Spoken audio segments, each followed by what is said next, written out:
Hey, we're back. It's Sunday, the last day of Mini Son of Monsterpalooza. Thanks for joining me. We have got a fabulous first guest of the day. I'm going to get right into it.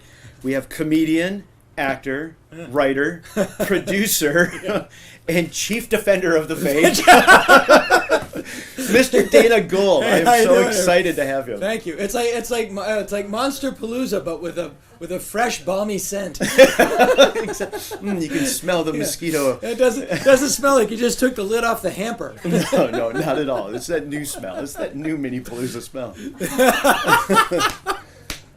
Indeed. How you doing? I'm doing. I mean, aside from great. the obvious, I broke my wing. It's actually a story that anybody watching this can relate to. I have 3 kids, and they're all still in school. And I realized that the pandemic was going to go into the new school year. right? So over the summer, at the beginning of the summer, because remember when it first started, we were like, we're going to be on lockdown for 2 weeks. Like everybody was 2 whole weeks. Yeah. So I realized it was going into the school year. So in my garage, was exactly the size of your garage. My convention center. Your convention center. Yeah. Here in the Burbank Convention Center. I have 3 kids in the house on Zoom doing schoolwork, and I'm still working. I'm still writing on 5 different things. So I needed a workspace. So I cleared out all of my garage, and then I bought some prefab shelving at Home Depot and used that basically as wall units. And then I had a little table, I have a fridge, I've got everything I need. Right. As I was rebuilding the shelf units, I thought, wait a minute, I'll take my collection and I'll put it up on the shelf units. And I realized that I was recreating creature features in my garage because I couldn't go to creature features. It sounds good so far. Everything was great, and I did it all myself. Yeah. And I said, great, I'll save some money, I'll do it myself. And then just one day I picked up a very, very heavy ladder wrong. Yeah. And you just feel that, Yeah, and my doctor said, a lot of people tear their rotator cuff. Yeah. Yours exploded. Oh. So I stripped all that, and my bicep fell off. Oh no. Yeah. Fortunately, it's so small I didn't notice. Got a huge forearm. Yeah, so I've got the shoulders sewn back on, and my bicep is stapled into my whatever this bone is. Yeah, that doesn't sound good. But no, but I'm glad I had the resources to get it done. Yeah, and I'm very lucky. It's going to come back. Yeah, it's going to come back. Yeah. But I'm a right-handed person, so... Right. Yeah, no, we were talking As before. I said, it's not the stranger. A stranger would be a lot more coordinated. We do what we can. Yeah. Like we were saying, I tore mine. It's the same thing. It's like the sling and the thing, and you were talking about sleeping. Oh, so sleeping is the worst. Do that thing and not move. It's a great. It's the chorus. It's the best sleep you can get. It's a good airplane sleep. Yeah, it's a good. It's the best 2-hour sleep you can have. Yeah, it's hell on earth. I have one more week. It is amazing. I am and even when this comes off, you do chorus up. You do keep it tucked up. Like, yeah. Not a huge acting challenge for Lon Chaney Jr. Well, thanks for coming. Yeah. You're gonna heal up. You're gonna be. Yeah, I'm fine. Yeah. No, so I mean, Monsterpalooza. Welcome to Monsterpalooza. Yeah, this is it is the I'm really pushing the season hard. Yeah. Are you decorating? Yeah, it's tricky because I have to make people. Yeah. I have to make my girlfriend and my kids. Right. You can drop Put something. that. Move that. No, that's all right. That's kick all right. pumpkins through their front yard really with 1 foot. Yeah. But I have I have like 7 tubs of decorations on my garage. Right. I'm making. We threw some in the front yard. Your front yard looks great. That's a very small percentage of what needs to come out yet. Of course it is. Of course it is. It's like I kind of wanted to let everybody know where does Ted live? It's like, tombstones, pumpkins in September. Yeah, I'll bet you it's great. that house. Yeah. It's like your house is like the Burbank Airport to Rick Baker's LAX. Exactly. I do what I can. Not everybody can be Rick Baker, but But no, it's great, and I don't know what they're gonna do trick or treat wise, but I hope they it can sounds do like it's dead. Yeah. I mean, it sounds like and you don't want to put anybody's health at risk. No, of course not. And I know a lot of people that do these big haunts here in the Burbank area, Right. and you get 100 people in a line, 200 people sometimes to look at these amazing houses, and they've shut down their haunts. Yeah, no, I know. There's a couple of haunts that are drive-through. Right. The Griffith Park Haunted Hayride is a drive-through now. Right. Down in San Dimas, at Okay. Raging Waters Really? parking lot. Yeah. Okay. But we're going. You know, Yeah. it's like No, but the I don't- drive-through, that People sounds scared fun. driving, I think, might lead to some problems. I don't. Maybe they set What's it up like a scary? car wash. I don't know. I have no idea. Get your car washed and by monsters. Yeah, or it's just like speed bumps. I don't know, but it's gonna be. It seems like an accident. It sounds like accident waiting to happen land. Right. It could be. Yeah, I don't know if that's. Yeah, it's better to like just tow the car like a car wash. Yeah, You yeah, just yeah. pull them through. Don't trust the people behind the. Yeah, exactly. Yeah, exactly. Well, I obviously invited you here. I mean, I see you every year at Monsterpalooza. Sure. Walking by, oh, it's Dana Gould, and then there's J.J. Abrams. Oh, there's Guillermo del Toro. Yeah. So you know who the monster nerds I'm in good are. company. Well, you are in great company. I mean, like so many people that walk through, and then of course my old bosses too, like Howard Berger and Yeah. Greg Nicotero come through. Yeah, walking through Monsterpalooza with Greg. Yeah. Is like walking around Memphis with Elvis. Like it's It really is. hard. It is. You know, especially when Walking Dead really hit. And Yeah. I remember the first couple of years, I'd go up and it's like, "Hey, Greg, how you doing?" I worked for those guys for 5 years. Sure. Well, we worked together on Super Adventure Team. A Yeah. long time. How long ago was that? The late lamented 1998. Yeesh. Maybe? That's when my daughter was born. Yeah, there you go. I Super mean, Adventure Kid. And she's 5 now, though, so the Yeah. math just doesn't add up. I don't It doesn't understand. work. But yeah, so we worked together way back then. But yeah, monsters and walking around and all that stuff. And Greg, yeah, and all of a sudden, yeah, he's a rock star. Yeah, he's a rock star now. Yeah. He's always been a rock star, though. He had the rock star hair. Sure. before, Yeah. Well. but- Yeah. Well. And again, we were talking about that. There's the evolution of the Monster Kid, right. where you're a monster kid, and then right around puberty, you discover like you come of age, and then there's a split, and you either become like a long-haired heavy metal dude, like Kirk Hammett, right. or you become an effects guy Right. who 9 times out of 10 looks like a metal guy, but you work in effects. When You're I moved sculpting. out here, it was down to Of course. And then there's like the 2% weirdo that becomes a comedy writer. And that's like me and Rob Cohen and some other people. The Like 2%ers. Yeah, Dietz. Yeah, is exactly. Yeah. All those great guys. Yeah. No, and it's just, it is. We're all cut from that same cloth. Right. And then it's just like which way we go. Yeah, But it all comes back to. It all comes back to the same thing, and it's great because it's also a secret handshake. Yeah. And it's a great place to the world is full of so much real horror. It's a great place to go to not have to deal with it for a while. And like you said, walking around Palooza, it's like, oh, he's a nerd too. Oh yeah, it's great. Yeah, it's completely. It's like I mean, you're very open. I mean, it's like a giant treehouse. listening to your shows, your comedy shows and stuff like that. It's like, yeah, you're wide open about it. It's like everybody knows what a nerd. Oh yeah, I flaunt it. It's all I have. But yeah, it's so funny because like, there are people that you don't know are monster nerds. Right. Like we were talking, like Andy Murphy is a monster kid. Which I didn't. And I don't think he's he would hide it. No. But he can't go anywhere. Right. Ben Stiller is a big monster kid. Right.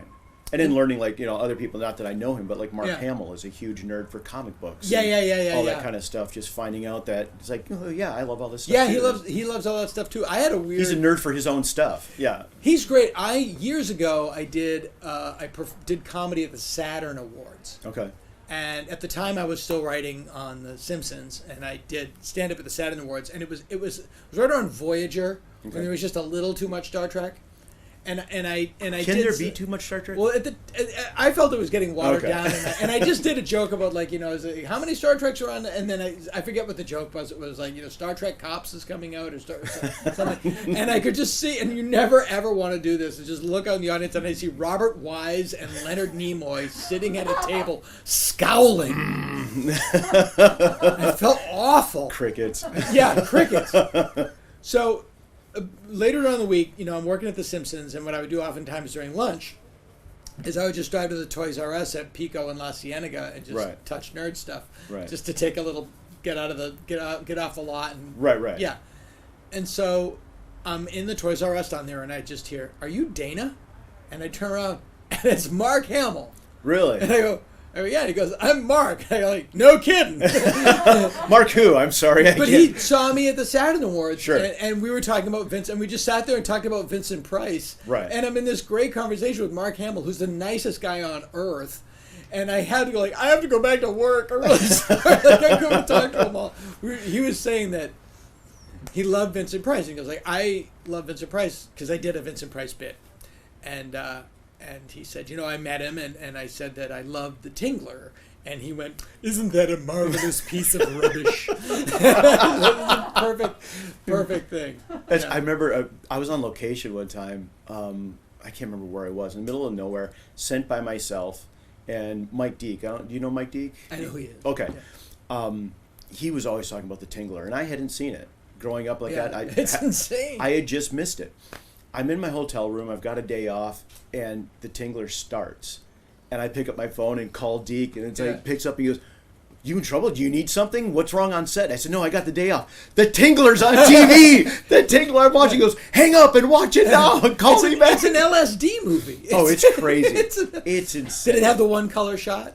It did. Yeah. Yeah. And I just sat there in my hotel room. It's like, it's an LSD. It is funny when you get older and you look back on these movies that you see. Like the one that I always go to is and they'll segue into that, is Beneath the Planet of the Apes. Right. Which is a fever dream. Yeah. Like, I don't know. Like, by the time you get to the end of that movie, what's happening? It was like astronauts from the past and their cave girlfriend are in the middle of a battle between telepathic mutants and this evolved, like how they got logically to that point. It's almost like a farce. Oh, it all makes sense to me. It all makes sense, but it's well, and the weird funny story that I read was the original ending of the movie. They were not going to blow up the Earth because it was way too depressing. Spoiler alert. Yeah, sorry. Well, that's like when Planet of the Apes, the poster of Planet of the Apes now is the Statue of Liberty. It's like, right. It's like, hey. Yeah. I've been wondering if like an idiot watched that movie and at the end thought, oh my God, they have a Statue of Liberty too. But Beneath the Planet, the ending was going to be they blow up the Earth. And they were like, no, you can't blow up the Earth. It's too depressing. Jesus Christ. We can't end the world and then send people up. And then as they were going into production, Dick Zanuck, who ran the studio, got fired. Fun sidebar. He was thrown out by the board in a coup arranged by his dad. So it's a very whoops. Yeah, whoops. Thanks, Dad. Yeah, it's like Succession, but gnarly. And so he was obviously pissed off, so he said as he left, and blow up the Earth, by the way. Oh, yeah. Like no, we're going to do it. Yeah, that's what it was just like his fuck you to the studio. And it is amazing that they go like, at the end of the movie, yep, the Earth blew up. Thanks for coming. It's done. We don't validate. One of the questions that came in, I think it was the first day, and we were asking, like, Tom Woodruff was here, and he's he's an ape fan, and Planet of the Apes. But it's like one of those questions that comes in. It's like, why are we all fascinated with not even necessarily Planet of the Apes, but just apes in general? That's a great question. Where does it come from? As a kid, I mean, did we just see course, at 5 years old? Did we see King Kong and it's just like embedded, and we grew up? I don't know. Because I have it too. Yeah, of course, we all do, and I know. I mean, there's a chimpanzee over your shoulder for Oh yeah, I literally have a monkey on my back. Yeah, exactly. Yeah, I know that I saw the commercial for Escape from the Planet of the Apes when I was in the 9. Right. Escape from the Planet of the Apes was the first one I saw at the drive-in, and I was 7. And my mother said that I stood up on the coffee table and looked my parents in the eye and said, I am going to that movie. Right. And there's something about I don't know if it's the design that it's human, it's human enough, but not human. Maybe kids relate to that, like they don't feel like everybody else, but they feel kind of. I don't know, but there is something. It's greater than the sum of its parts. Right. There's definitely something that we're appeals. both primates. Yeah, I don't know. Maybe it's the eyes. Yeah. We can. I don't know, but we can relate to them in some way. 100. But then, 100%. being monster fans, we take it to that next level of King Kong or Yeah. the De Laurentiis Kong Schlock. or Schlock, Planet of the Apes, and Yeah. all those kind of things that come up. So Yeah, well, they're kind of like they're also monsters. right, You and know. they're all monsters. Yeah, So yeah. you brought a monster. We got to talk about this. This is the monkey in the room. So what is this and where did this come from? Okay, so this is Can we see it? Okay, or should we hold this In up? the wide we can, yeah. Okay. He picks it. He wants No, to- I'll pick it up Yeah, because you- Dana's got only one arm I there. only So have one arm. There you go. That's good. Maybe a little bit. That is an original chimpanzee extras mask from the film, and the reason that this is special is how I got it. Like when you live here, you see celebrities all the time. sure. So like if you're doing a movie or a TV show and William Shatner's on the show and you meet him at work, that doesn't count. No. But if you see him at Art's Deli, Right. that counts. So this counts. I used to live behind the Chateau Marmont, Okay. and we had horrible parking problems because of Dublin's, which was this horrible bar on Sunset Boulevard that people would go to. Excuse me. Mm-hmm. People would go to, and they'd park in the street, and they'd come to their car drunk at 2 a.m. It was terrible. And we had a neighborhood meeting about, like, we have to talk to the city about getting a parking thing. Right. And they go, "What do you think, Dan?" And I look, and it's Dan Streetpack. Right. Like, and I know him because I've been reading Famous Monsters since 1970. Hopefully everybody out there knows who that is. Head of the 20th Century Fox makeup department yeah. in the late 60s, hired John Chambers to design the apes, and Right. and made all this other stuff. And I after the meeting, I go, "Excuse me, are you Dan Streetpack?" And he says, "Yeah." And I go, "Oh my God, I know who you are." And I just started rattling off his. And he said, "Why?" "Yeah." I said, "I did." I said, "Well, I've been reading Famous Monsters magazine since I was a kid." Right. And all those other movies. That's the one he really wanted to talk about. Yeah. He was so and he was so lovely. Right. And I said, "Yeah, I live at 8265," and he says, "Great." 3 days later, my doorbell rings, and it's Dan, and he's got that and a Gorilla appliance. Wow. And he goes, "Here, I just had these. You should have these. You like these." I was like, "I like these." I'll find somewhere. Yeah, Yeah. I like the, and I was literally speechless. Sure. Like, there were 2 people have gifted me with things that just and Bob Burns was kind enough to bequeath one of his Plan 9 saucers to me. Wow. I literally cried. Sure. I literally teared up. Yeah. I didn't know what to say. And then I put the gun down and he was like, "Give it to me." No, I was stunned. I had a lump in my throat Sure. both times. So, but the weird thing is, I'm home alone in my house. I was married at the time, and I put it on. Of Why course. wouldn't you? But what I forgot was that for 40 years that muzzle has been off-gassing. Exactly. All that rubber is decaying into that. And so I put it on and exhaled through my nose, which blew all of this right in my eyes. Sure. And now it's stuck on me with a Velcro, so I'm staggering around. Somebody looks through the front window. Yeah, no, it would have been an What ugly. It would the have been hell an is ugly. going on at Gould's house? Yeah, it would have been an ugly sight. But yeah, that's one of my most. That's a real cherished. That has to be, yeah. cherished. But I have that. I have the saucer from Plan 9, and then I went up to Malibu. Is this normally like hermetically sealed in your house? Yeah, it is. It's right. It's, Got it. it Okay. came in its thing. Yeah. Okay. Yeah. It's like there are So it certain. looks like a new mask. I mean, you've kept it really well. Yeah, mean, and this- I would think it was new had Dan not given it to me. Sure, of course. Yeah. No, he handed it to you, and it's Yeah. amazing. And so you've got an appliance as well from the. I have a Gorilla appliance that is on loan at the Brian Peck display. Okay, yeah. great. So it's with its friends. Right. It's with, yeah, they know each other. Yeah, but. I have a water. Here. Oh, thank you very much. That's very kind of you. And I went up to Malibu Creek State Park with Right. with Brian and who's a legendary ape fan, Right. and my friend Ken Daly, and we, Brian knows where the Ape City was, Right. and we were like, I wonder if there is any Gotta of be it a check, left. Yeah. It's everywhere. Really? We walked out of there. I broke. I mean, a it's backpack. nowhere. Don't go looking for it. I'm gonna go looking for Well, it. we went.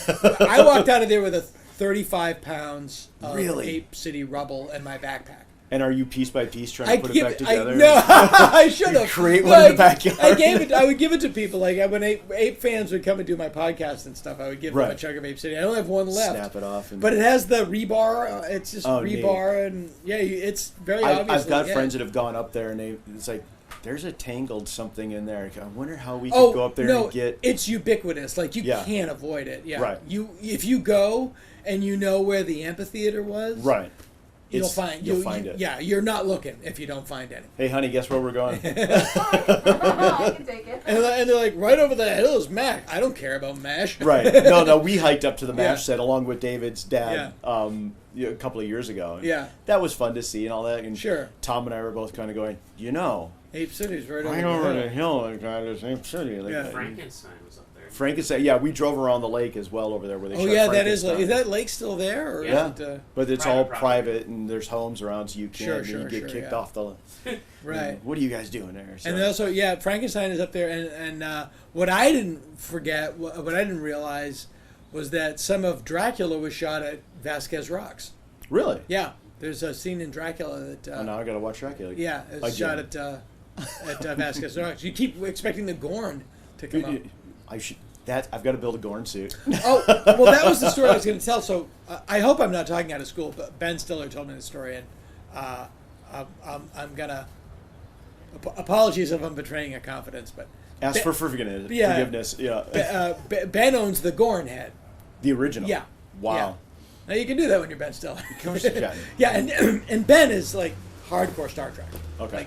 Like, his production company is called Red Hour. Oh well, there you go. Yeah, no, he's hardcore, and so he had the Gorn head. If you watch the movie Tropic Thunder, the Gorn head is on display behind Matthew McConaughey's desk. Really? Yeah.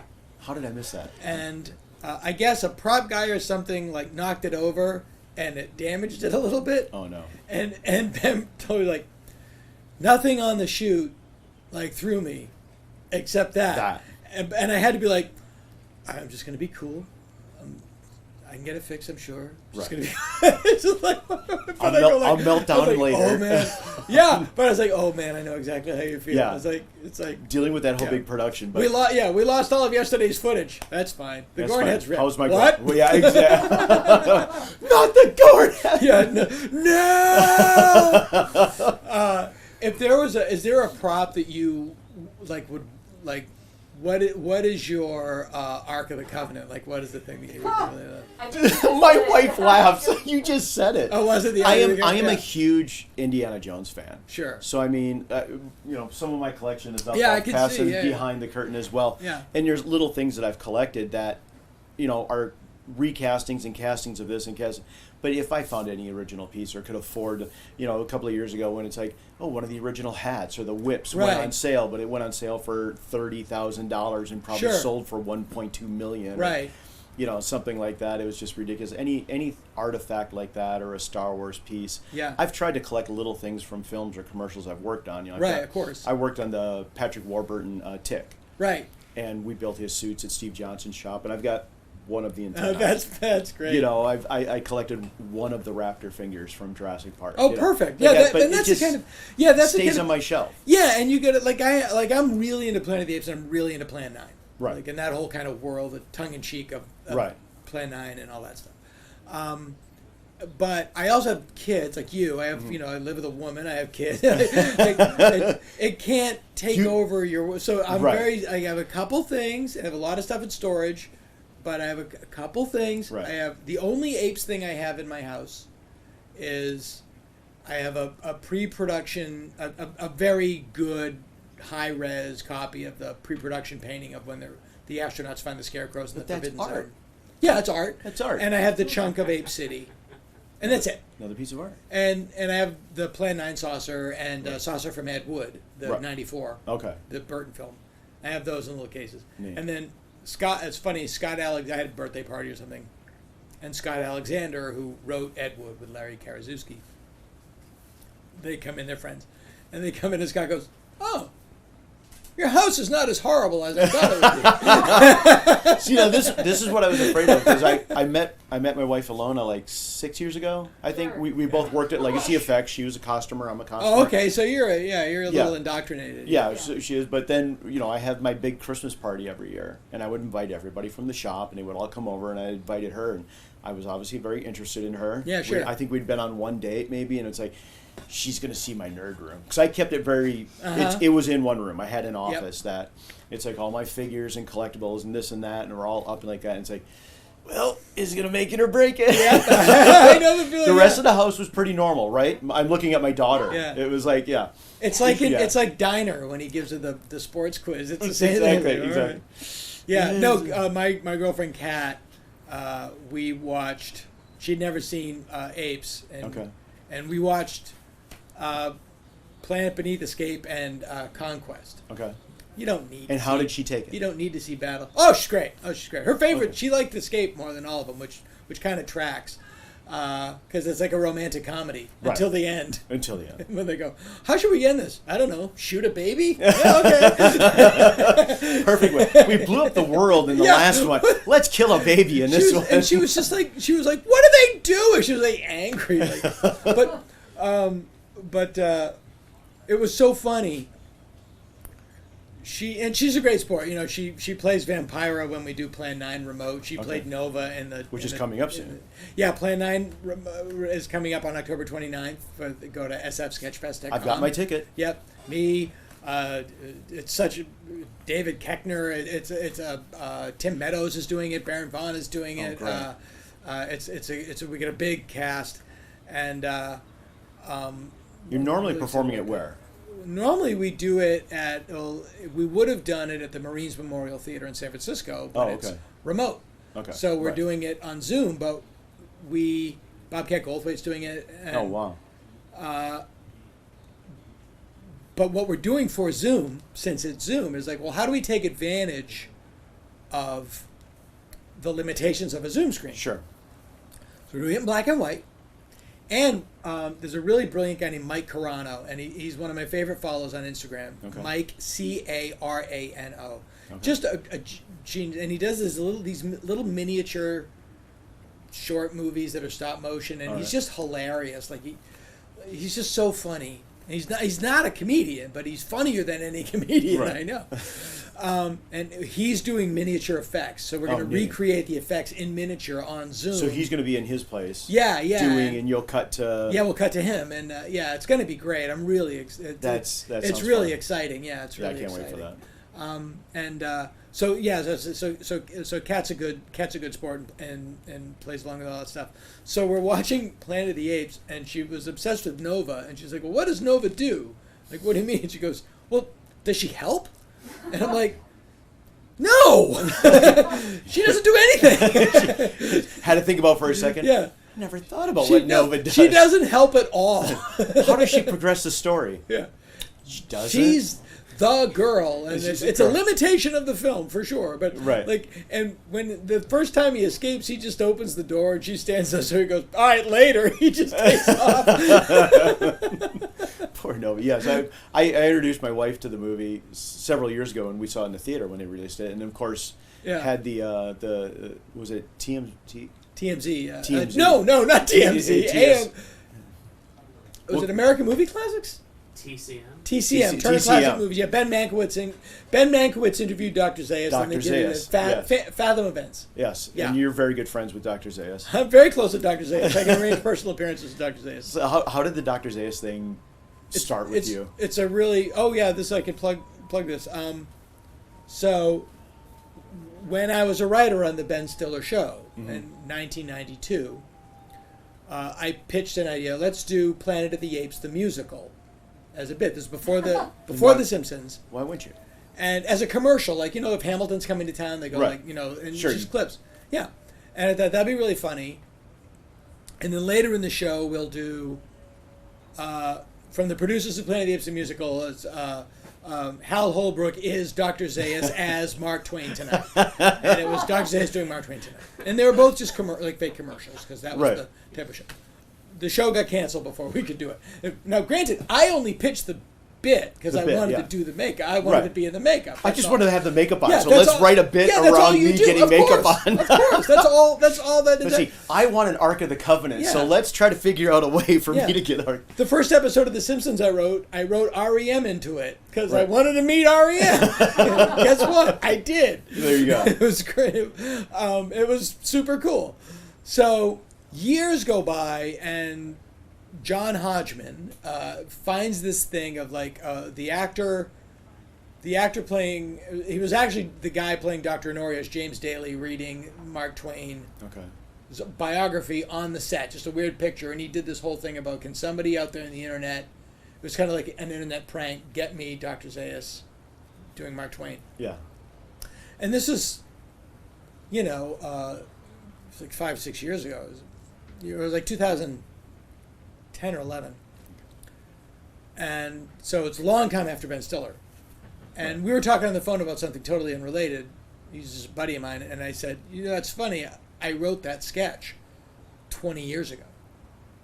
And he said, well, why don't you do it? Can you do it at Sketchfest, which is a big, comedy Right. festival in San Francisco? And I was about to go, no, I can't do it at Sketch. What am I going to? And then I just said, like, wait, I know special effects guys. Yeah. I'm friends. Greg, all Right. those guys Yeah. are my Yeah. close friends. And I went, I think I could do that. yeah. I said, like, let me make a phone call. And it was just great. It's like, I'm so happy. Like I asked you like what your like Ark of the Covenant was. Like Right. I don't have an Ark of the Covenant because I have everything. Like Sure. I'm so happy that my life is as it is. Like, Right. I really am. I'm very blessed. I'm very lucky. And so I called Greg and I go, hey, is there somebody there? I mean, we'll pay them. Can they do a Dr. Zayas makeup on me in San Francisco? Like, we'll put them up, we'll fly them Right. up and all that stuff. And it was just like, hang on. Oh, yeah, sure. Yeah, no problem. Click. I go, yeah. So I went to Western Costume. I rented a Mark Twain suit. Andy came up to San Francisco, and you can see it on YouTube if you haven't seen it. Dana Gould, just like Dr. Zayas Mark Twain. And Did he? Is the white it mustache? was everything. No, he didn't have the mustache. Okay. But what was great, guys, I'd never done it before. So one, it was like getting to like pitch a ball for your favorite teams. Like I'm actually in the exact makeup. Right. And which was a complete just like out of body experience. Right. You're looking in the mirror. Or you're in seeing, and it's like this is exact. I mean, I've watched those films 100 Sure. times of them doing it. Right. So there's that, and then when you walk out on the stage, there's like 300-400 people in this place. You can see them like it registers that it's not a mask. Right. It's the deal. I didn't know Maurice Evans was still alive. Right. But type the thing. realization, like, there's such a difference between Right. a shitty application Right. and the deal. The thing. Yeah. Yeah, and Andy, this is the thing. No, it looks And brilliant. And and as a comedian, the laugh, like you get that initial laugh, and then this huge roar Right. wave. I think this is working. Yeah, and then fortunately the bit was funny, so it was so worth it. And then not long after that, Joel Hodgson was doing the first telethon for the new Mystery Science, the fundraiser for Right. MST3K, and he said, Okay. would you do Dr. Zayas again for that? And I said, sure. And then my friend was doing a show with Paul Williams, and he's like, would you want to come out with Paul Williams, who was Virgil in battle? And I go, yeah.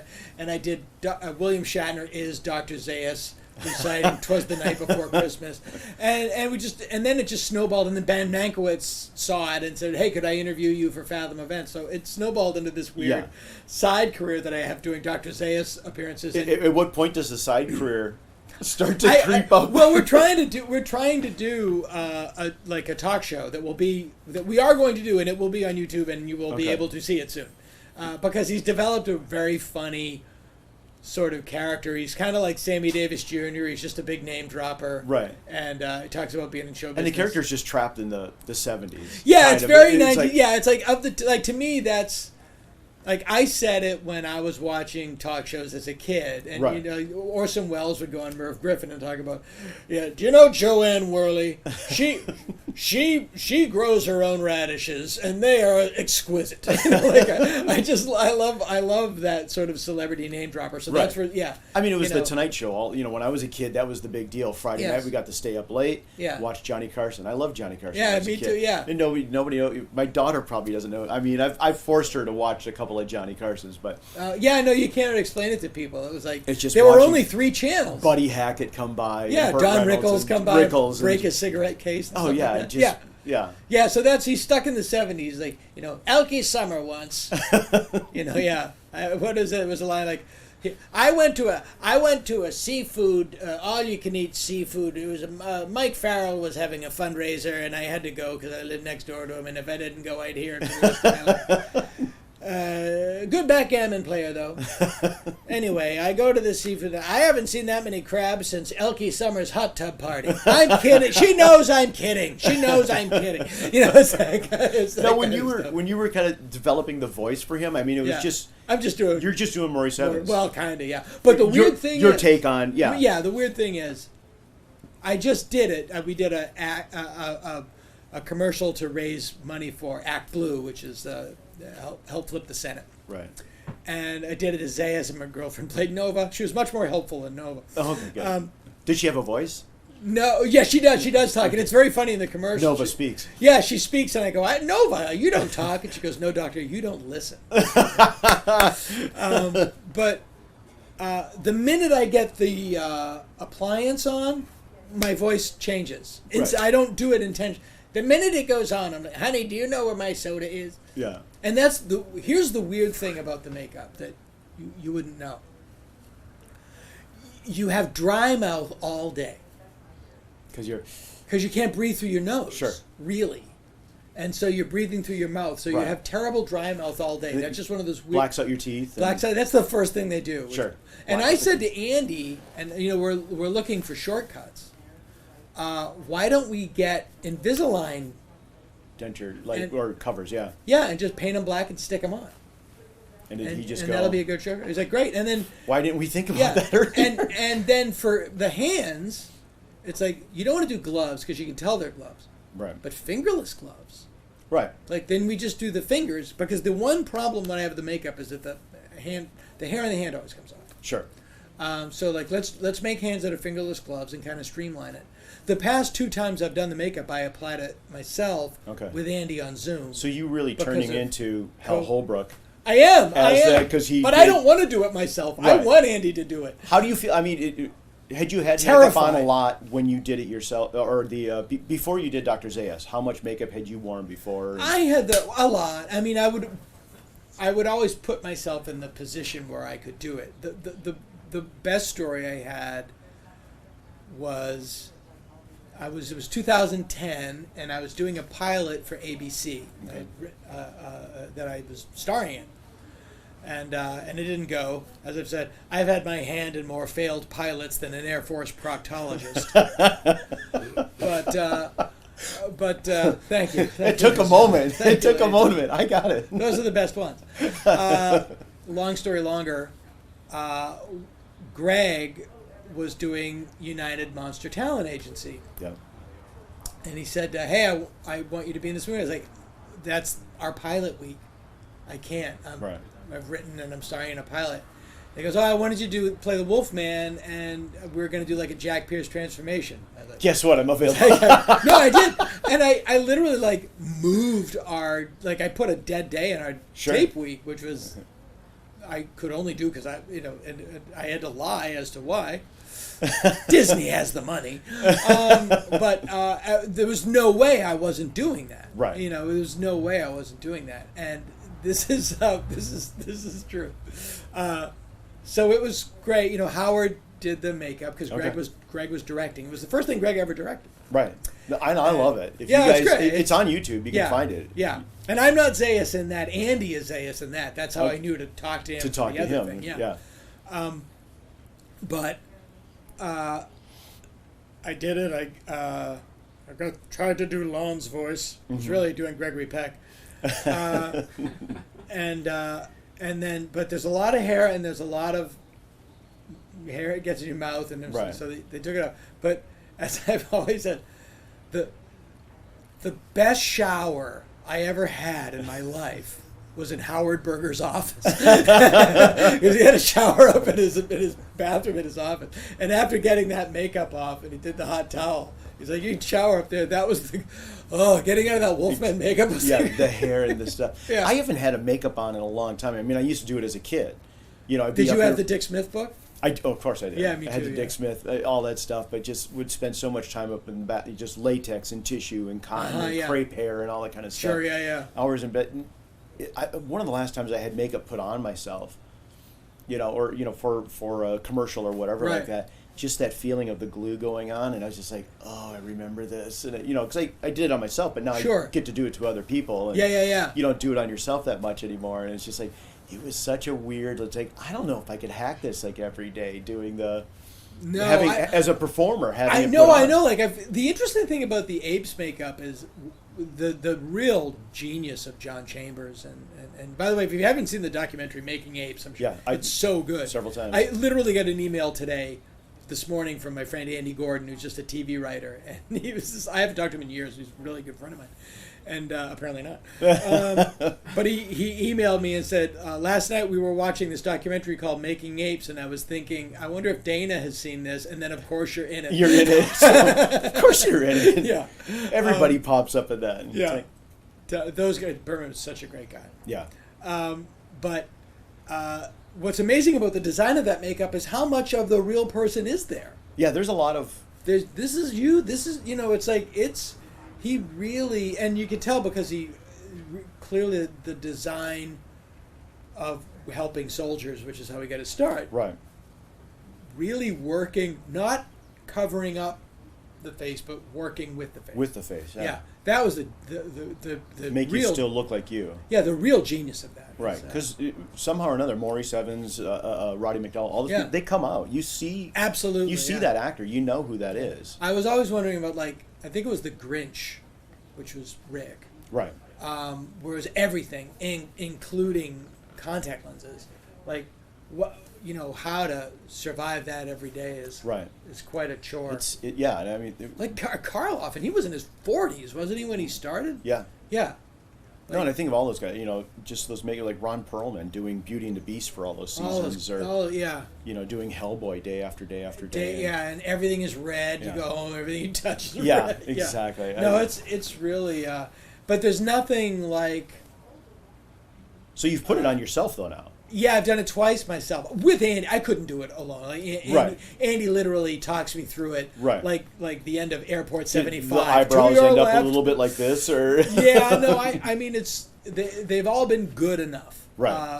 And he did a shortcut with it's so funny because the first time he did it, to make it easier for me, he had the lower piece. He basically made a mask. Okay. That I glued on. But if this is hinged, Right. it doesn't look right. It hangs down more. Right. And so we had to separate it and put it back in, or Make them two it separate didn't pieces. look right. Yeah. But yeah, no, I've done it twice now. I don't like to. I would much rather have Andy do Have it. a makeup artist do it. Yeah, because you can just check out. But hopefully Exactly. the show will. It's going to be like Space Ghost. Yeah. Where I have a guest on a screen because it'll be COVID friendly, and Yeah. I'm really looking forward to doing it. No, you showed me a little clip, and it looked Yeah. it's hilarious. I was giggling all the way. Yeah, so. it's definitely you have. I mean, I don't think you need to know even what it is. Like, you don't need to know Space Ghost to enjoy Space Ghost. Right. You know, No, of course. it's basically it's Dr. Zayas doing Between Two Ferns. That's what it is. Okay. Yeah. That sounds amazing. That's Yeah. great. Yeah. Now, is there a moment? I mean, you've had a great career and you've met so many great people. I mean, Yeah, I've met talked to everybody your I husband. wanted to meet. Was there who was that one person? Do you remember that one person where you met them and that was your kind of your holy grail of people to meet? Like even after your star has risen and you're in this Well. place, and you're kind of going, oh, I'm still starstruck by this or that. No, there was a couple of them. Albert Brooks Okay. was my comedy hero. He and Sure. he and George Carlin were my comedy heroes, Mhm. and I got to meet and know them both. Right. Those are the ones I probably and for those guys, like it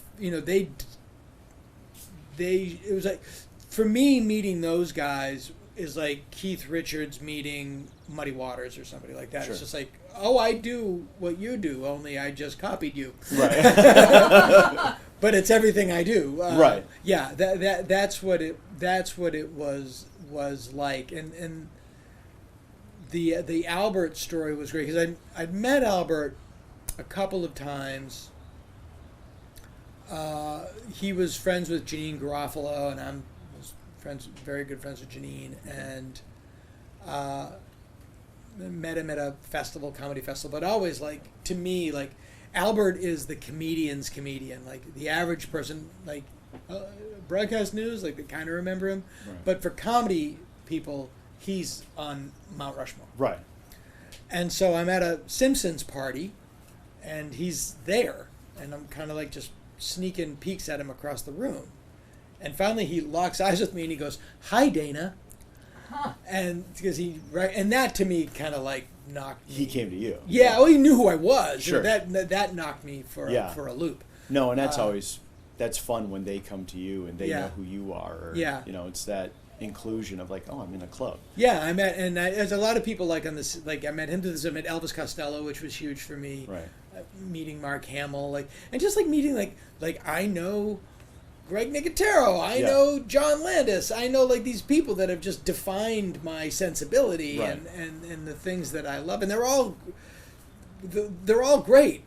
Right. I haven't met an asshole yet. Which It's is good. It's so great. It's so it's life affirming. I knock on wood. He's knocking Yeah. on wood over here. But yeah, same with me in this industry where you've met a couple of people that they're a little bit difficult here or there, but they're also being tortured on set by whatever we've built for them. Yeah, or whatever, they're in like a that. makeup. And it's like they're in a makeup, or we've got to do this, or we put blood on them. It's like that's not a comfortable day, and then they have to get into character, and then they have to do. So of course, but no, I've never met anybody that just stomped on my foot and kicked me in the ass. Yeah, and yeah. just, like, you hear these nightmare stories, and they are out there, but it's usually they're out there, and it's usually people that have gotten success early. Right. The people that have. You have to eat shit. Yeah. You do. To get some. That's why Karloff suffered that so well because he'd been eating shit for 20 years Right. and he knew what it had. Right. He realized a good people that know a good thing when they get it. Right. Yeah. No, it's like. Pete Townsend is who I haven't met that I'd like to meet. Okay. I think that's. I mean, that's still alive. Right. There's a couple of dead people. There's a few dead people I'd like to meet, but yeah, but I think I other than that, I've been very, very lucky. What about you? Other than I got to work. I mean, I started out working at John Beekler's shop, and I knew John Beekler because as a kid growing up, Jason of Star Command, sure, TV yeah, show and stuff like that. So wow. I knew who John was. Right. I got to work with John. So I mean, but there was always this elevation working at K&B, working for those guys, Steve Johnson. Yeah. I went to Stan Winston's like that, and never got checked. I haven't met and never worked for Rick Baker, so I'll never work for Rick. Right. His shop is gone, but. But you've met him. I have not met Rick. You've never met Rick? I have never met Rick. That's amazing. We worked on Men in Black at K&B, and Rick came in once to check out he was subcontracting a lot of different shops to do some creatures. Right. K&B did a few creatures for that, and Rick came in, but it was kind of like Rick's coming in, kind of have to, Howard's with Rick and all that kind of stuff. So it wasn't like he walked all around the shop and shook everybody's hand or anything like that. Yeah, because he is Elvis. Yeah, and so I mean, he's kind of he's on that pedestal. But then being a big Indiana Jones fan, I got to meet Harrison Ford on we were working on Air Force One. Right. And I had to just go and do measurements on Gary Oldman because I was the guy at K&B that always built the bodies. That goes in the he gets harness. jerked out of there. Yeah. The seatbelt around his neck and gets jerked out of the plane. And I'm just talking with Gary Oldman and makeup artist, this and that. And I'm getting ready to leave. And who's a really cool guy, Gary Oldman. Gary was fantastic. Gary Oldman's the guy that you would think would be a prickly pear because he always plays a prickly pear. Right.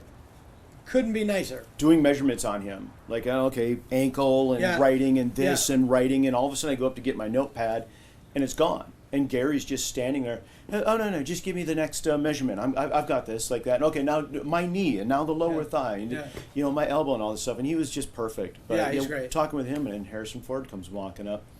puts his arm around me, passed me on his shoulder, and I didn't know who was coming up behind me. I kind of, I look over Harrison Ford right there. Wow. And it just got to be cool. It's like, it's Han Solo. Yeah. Indiana Jones. It was like, oh, how you doing? He goes, hey, I'm Harry. And it's like, I'm Ted. Good to meet you. And they went walking away. And it's like, what just happened? That's so funny. He is Harry. That's his friend. I was on the set of Tropic Thunder. Okay. And Nick Nolte jumps in the mud and does a stunt. And after I go, that was very Who'll Stop the Rain, which was a movie he was in the late 70s. He went, yeah, Harry Ford. And I went, Harry Ford. Oh, Harrison, of course, they're friends. Exactly. There you go. I was told we got 3 minutes, and then Instagram just cuts us off. Oh, okay. Like that, because we only get an hour, but this has been a great quick hour. Oh, this is a blast. Thank you so much. It was great to see people. It's great to be seen by people. 6 feet apart from anybody. And it was just, I took a shot in the dark, and I said, here's the people. I was like, I see Dana every year at Monsterpalooza, and I was like, I'm going to write Dana and see if he'd love to come for mini Monsterpalooza. Oh, I was so thrilled. And like I said, I'm so happy you came by. Oh, yeah, my pleasure. Please heal up well. Oh, I'll be fine. Yeah. Do your PT. That's what. Yeah. It's true. Yeah. And thank you so much for bringing this by. Of course. This is amazing. Bringing by Cornelius. In that scene, the gorillas are whipping him, the chimpanzees are throwing rocks at him, and the orangutans are like, let's see where he takes this. Well, let's see where the rest of the day takes us. Thanks for watching, everybody. Thank you so much, Dana. Thanks, Dad. We'll be back in just a little bit.